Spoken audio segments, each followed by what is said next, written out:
Hi everybody, and welcome back to the channel, where today we are welcoming a new partner sponsor. It's Homehold, who are making waves in our sector with an innovative approach to lease extensions. And I'm joined by founder and director Linz Darlington. So Linz, welcome along to the call and indeed Property Tribes.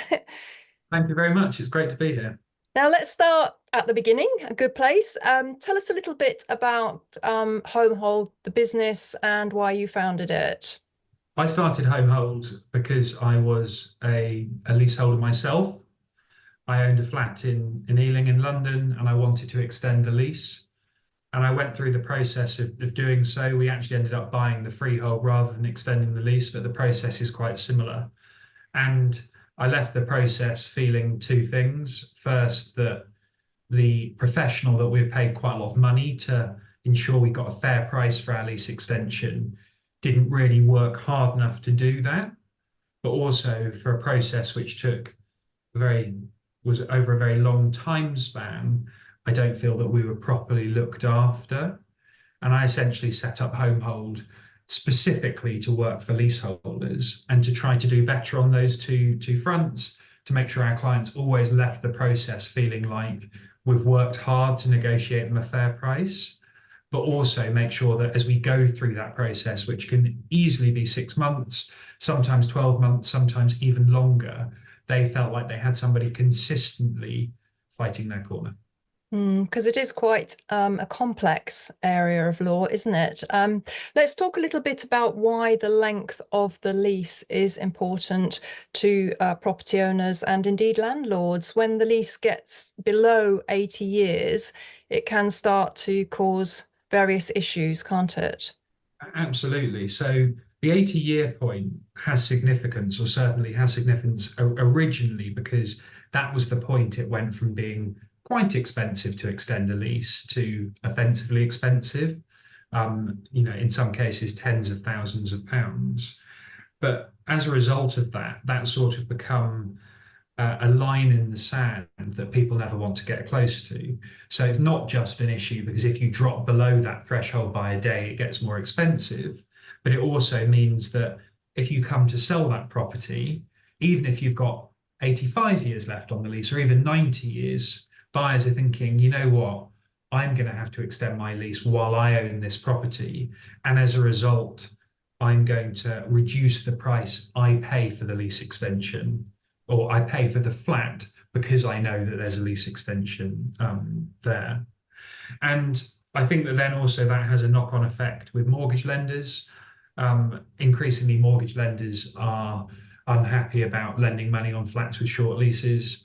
And that means that, yeah, buyers again and their conveyancers don't want to buy the flats with short leases. And it's a sort of self-fulfilling prophecy. So if your lease is below about 100 years, or if you have a high ground rent, it sort of makes sense to get the lease done sooner rather than later, to benefit from the lowest price you can, and make sure that before you next want to remortgage or before you next want to sell, the lease is longer rather than shorter. Indeed, and it's so important, particularly for landlords, because a lot of landlords use the strategy of continually remortgaging up to 75% of market value. And then they'll reach a point where they can't get a mortgage anymore. And as you say, the value of the property then declines, and it does cause these problems you've mentioned. So I do think it's very good advice to sort of be on your guard if your lease drops below 100 years, because I have recently come across lenders that want to see 20 years on top of the 80 before they'll leave. They're buy-to-let lenders. So, it's not waiting for it to tick down to 80. It's important to be quite proactive, isn't it? And keep an eye on the length of your lease and know that. Exactly. And I mean, this goes for everyone, but particularly investors. You always want to get the very best rate on your mortgage because you want to maximize the profit of your investment. So you don't want to find that your chosen lender who's got the lowest rate is going to be is unable to lend or doesn't want to lend on the property. So that's why it's important. Indeed. So what is the actual process that Homehold follows to extend the lease? Because I think it's important to point out that you have the valuation side and the legal side as well, all under one roof. That's right. And we we just do statutory lease extensions. So if you've owned a property for 2 years, whether you live in it or whether you rent it out, you have a legal right to extend the lease. And your right is to extend it by 90 years, which is very important because it means that you're not going to have to do it again within your lifetime. The right allows you to remove the ground rent. Hmm. So if you pay a ground rent at the moment, that will be taken out immediately. And that's very beneficial because, well, certainly in some cases, mortgage lenders won't lend on a ground rent which is too high, and buyers don't want to buy it. So you're resolving two problems in one go. And the other benefit of a statutory lease extension is that it's got to be essentially on the same terms as your existing lease. So lots of leases from the 1980s are let on quite favourable terms to the leaseholders. Over the last 40 years, freeholders have found opportunities to introduce new terms which have made it more, well, new restrictions, new charges which you wouldn't necessarily want, and you don't want them introduced during the lease extension process. So there's a legal right there, and there's a process to follow, and we will follow that process to the letter for you. We analyze your existing lease and existing documents so we know what we're working with. We then do a valuation, and the purpose of the valuations to, well, it's to give you a really good idea about what you should be paying for your lease extension so you know what the damage is. But almost more importantly than that, it's also to equip us with the evidence that we need to negotiate effectively on your behalf. Having done that valuation, our legal team, we own a law firm at Homehold, will serve a notice on your freeholder, which essentially says, here's a sum of money that our client would like to pay for a lease extension. That sum of money has to be reasonable, but it's a given that it's going to leave some room for negotiation. And then when the freeholder responds, we're going to go through a process of, invariably they're going to ask for more money than they should be. So we're going to go through a process of negotiating with them to make sure that we get a fair price. And having reached a fair price with them that we would expect to do, we usually find that most freeholders, if they know you're represented, they're prepared to agree a fair price. So having reached that, the final part of the process is the legal work to get your lease extended. The freeholders will produce a document which extends your existing lease. Our solicitors will review that, check that it does what it should, checks it adds those 90 years. It removes your ground rent if you have one, but otherwise it keeps the terms of your lease the same. And then they'll register it at the Land Registry, so you have a nice long lease with no ground rent. And I would imagine that you have relationships with the freeholders that you've built up over the years as well, and that almost certainly helps with the process, I would imagine.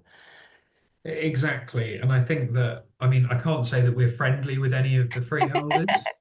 That's not really the point of those relationships, but it is important to have a good working relationship. Yeah. And certainly, if you know the valuer who's working on the other side and they know you, then they're less likely to try and, they're less likely to try and run arguments which might benefit, their client, but won't benefit yours if they think that you won't put up with those arguments. So it's important that we know them. And equally, the legal team, I was just speaking to the legal director at our law firm earlier, who's using the word intelligence on the landlord she works with, because she wants to know exactly which solicitors they're using and their various quirks and the things that they'll need, because again, preempting these things is what makes the process as smooth as possible. Well, that makes sense indeed. Now, you actually operate on a fixed fee basis, which is very helpful to a landlord in terms of, assessing the costs of the overall transaction. And that's why we do it. We want to work on a fixed fee basis because we want to provide, this is quite an uncertain process, and we want to provide our clients with some certainty of what the fee to them is going to be. So they know however long it takes us or however much chasing we've got to do, or whether it's a protracted negotiation, they know that it's always going to be on a fixed fee and that we're not working on the meter. And our fixed fee can always be found. It's the same for everyone, and it can always be found on the Homehold website.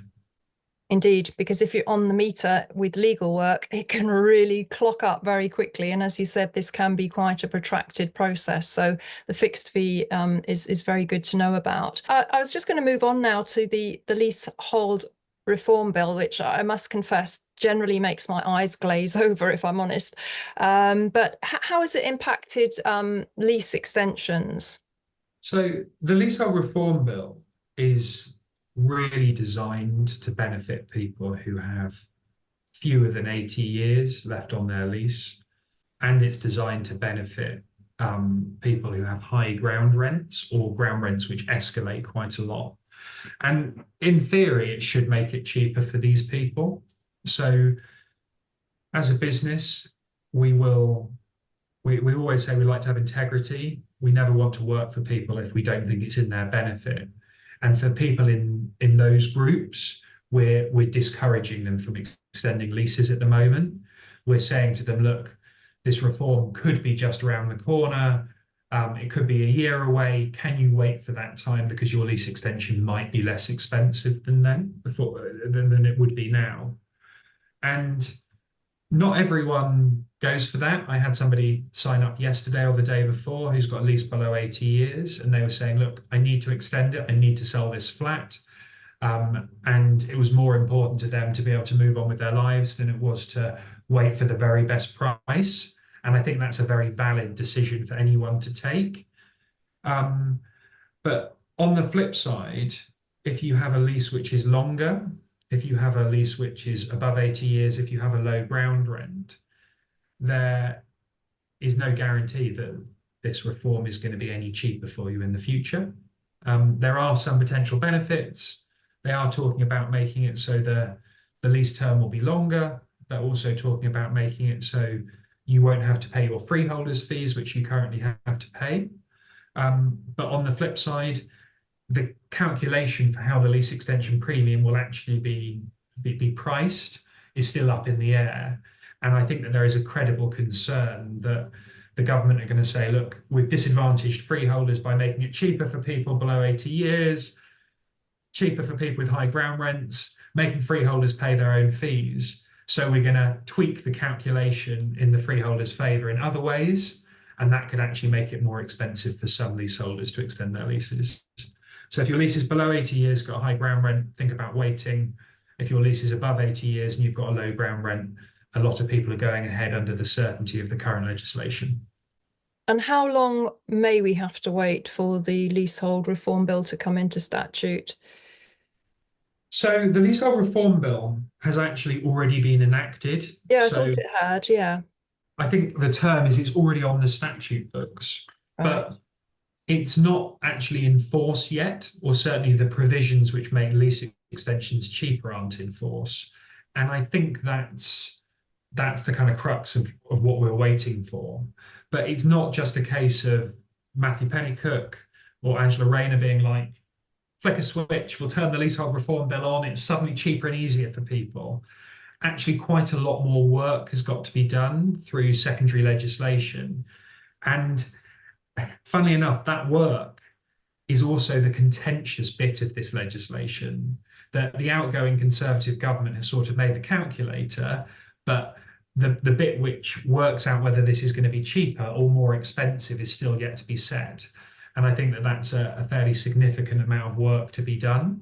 So reasonable best case scenario, it could be in 2025, but it could be later, it could be 2026. That was the kind of timeline that the Conservatives were giving us. But equally, it could even be longer than that. The Labour have already said that they're going to introduce some more legislation around Homehold, and they could wait and implement it all at the same time. So we really don't know. But what I'm advising clients is to draw a line in the sand now and say, look, it's currently September 2024, or whenever it is when you're watching this, 1 year from now, whether this legislation is in, I'm going to extend my lease, or 2 years from now, whether that legislation is in, I'm going to extend my lease. And when that date comes round, whatever date you set, whether it's in or not, you might as well get on with it because you can't wait forever. Well, that's incredibly helpful, Linz. Thank you for clarifying that. It can be quite costly to extend a lease, particularly as you say, when it drops well below the 80 years. Some landlords may struggle to raise those funds, and they may consider working with a lender that allows for the lease extension to be paid from a remortgage, for instance. You're actually not a fan of that, are you? You think it's better for the landlord to find the funds elsewhere, extend the lease, then remortgage, and pay themselves back via the remortgage. Could you just quickly explain why? Absolutely. So it's not impossible to go to a mortgage lender and agree with them that they're going to release some money from the equity in your property to extend a lease. But our experience is that having two separate transactions and trying to combine them together is always going to make things much more complicated. So an example of this is that a statutory lease extension is like a slow moving train. It takes time to gain momentum. It kind of runs at its own pace, so it can take many months to go through. But it's also very difficult to slow down. So there are points in the process where you have a deadline to agree the price, you have another deadline to complete the deal. And if you're working with a lender, it can confuse those things. Mm, We've had cases before where we've provided our client with the deadline which they need to complete, and the lender just hasn't got their act together in actually releasing funds, or at that late stage has asked for more information or to approve the legal work, which was already approved earlier on in the process, and the moment has passed. And I'm not saying don't do it. I'm just saying that it's a lot easier to find the money, start the lease extension, complete the lease extension using savings, using borrowings made against other property, using a personal loan. And then having done the lease extension, you can go to the bank and say, I have a lease extension, I've got a long lease, this flat's already worth full market value. I just need to release some cash in order to pay myself back. And usually, as long as you've got the equity, they're very happy to release money release money for any reason, plump up your savings again, to consolidate debt. So that's the time to borrow the money against the flat.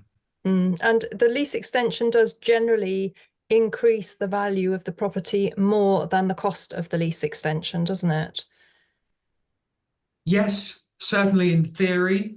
The idea is that whatever the property is worth with a short lease, it's going to be worth more with a long lease, and the difference should also provide you with a little bit of profit there on top of the lease extension cost. And the lease extension cost is also a capital expense, which you can recoup against your capital gains liability when you come to sell. So Exactly. That's my understanding. It's like any other enhancement you make to the property. If you add a loft extension or add an extension to the back of your property, you'd be able to offset that against the capital gains. So I believe you exactly. can do the same with the lease extension as well. So as we close this out, Linz, let's just remind the Property Tribes community how Homehold can help and the key benefits of working with you. Okay, absolutely. So I think realistically, to get the best deal in any lease extension, you need to be professionally represented. You need somebody to negotiate the price for you and make sure you don't overpay. But you also need a specialist solicitor to navigate the complexities of leasehold law. And there are lots of opportunities to make mistakes, to miss deadlines, to get things wrong, to allow clauses to be added into a lease that you wouldn't necessarily want. And I think what Homehold does is brings that together into a single service. So why on earth would you want to have two different sets of professionals where you end up having to be the project manager or negotiate the price in the middle when you could just have one organization essentially looking after it from start to finish? And that's what we can achieve with our in-house valuation team and the law firm we own It's everything looked after from start to finish and all under a fixed fee. Well, that's awesome to know that that even exists. And I'm guessing that if somebody wants to chat their situation through with you, they can get in touch and you'll just have an initial discussion to see whether you can help or not. Exactly. If you go to the Homehold website, there's a big green button on there which says arrange callback or book consultation. And if you click on that, you can book a 30-minute call with one of either me or one of my colleagues, and we'll be happy to talk through your specific situation. Well, all that remains to say is thank you so much for coming on board with Property Tribes, and really interesting talking to you on this topic. And we look forward to working with you and for you to support the Property Tribes community with any lease extension requirements they may have. Wonderful. Well, likewise, we look forward to working with you, and thank you very much.